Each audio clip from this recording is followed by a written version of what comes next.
Eto mga bossing, bad news nga ba itong kumakalat na balita na ang WBO Global Belt ni Cuadro Alas ay wala na nga raw ito sa ating pambato dahil paglalabanan nga raw ito ni Carl James Wonderboy Martin at Thai boxer na si Chaiwat. So dalawa nga lang ang ibig sabihin yan. Kung di ito tinanggal kay Casimero, kanila itong binakante. Eto mga bossing, pakinggan natin ang solid Cuadro Alas na si Bad Arateles Boxing. Okay, linaw po natin ha. Yung mga sinasabi pong naagawan ng belt si Casimero, ano po bang belt yung pinag-uusapan natin? Sa boxing, dalawa singko. Ang nagmamatter lang po sa boxing, yung championship. No? May mga world championship nga na hindi natin kinoconsider na champion. Si Tapales lang nga po yung kinoconsider natin champion, pero may mga ibang champion na mga WBF, IBO, kung ano-ano pa pong championship, no?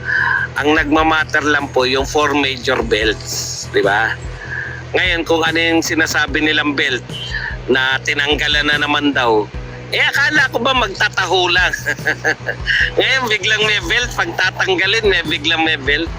Hindi nga namin nabalitaan. Alam po ng buong mundo na ang champion lang po sa super bantamweight si Inoue tsaka si Tapales. Lahat po ng belt na yan, mga minor belts, wala na pong epekto yan, no? Ang kinakailangan mo lang nasa top 10 ka para mapalabang ka ng championship kung gusto kang labanan ng champion. Kasi lahat po ng nasa championship, lahat po na nasa top 10 pwede po lumaban ng championship yan, no? Rated boxer po ang tawag yan, no? So ibig sabihin, si Casimero po sa 3 out of 4, no, award giving bodies 3 out of 4 sanctioning bodies ng boxing ngayon, rated po siya. Pinakamataas po ang rating niya sa WBO. Lahat po ng iba na yan, no, sa totoo lang po lahat po ng rating sa iba pare-pareho lang po yan, ano, na lahat po ng mga ibang belt maliban po dyan, minor belts, pampasarap ng laban, at kung ano man ang gusto nyong itawag, regional, etc.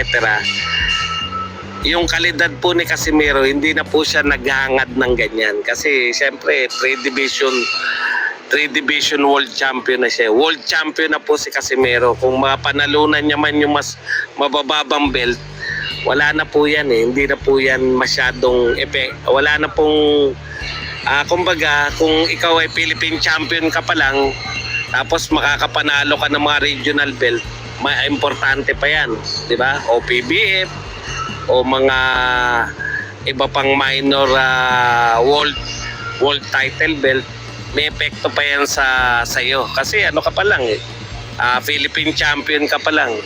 Pero kung dati ka ng world champion, isa lang po ang hangad mo, no? World championship lang. Yung totoong championship. Kaya yung i-chismis nyo na si Cuadro Alas ay tinanggalan ng kung anong belt. Hindi nyo nga kinikilala yung belt na yan Nung tatanggalin, tsaka nyo kikilalanin. Huwag kayong ipokrito. So kung matuloy nga po sa December na paglalabanan ni Martin at Chaiwat ang WBO ni Cuadro Alas, na ang ibig sabihin lamang yan ay baka nagbago na ng ruta itong si Martin. Dahil kung ating makikita sa IBF Super Bantamweight Rankings mga bossing, ay nasa pang-4 na spot itong si Martin, habang sa WBO naman ay nasa pang-8 ito, at si Cuadro Alas Casimero naman ang nasa pang-3.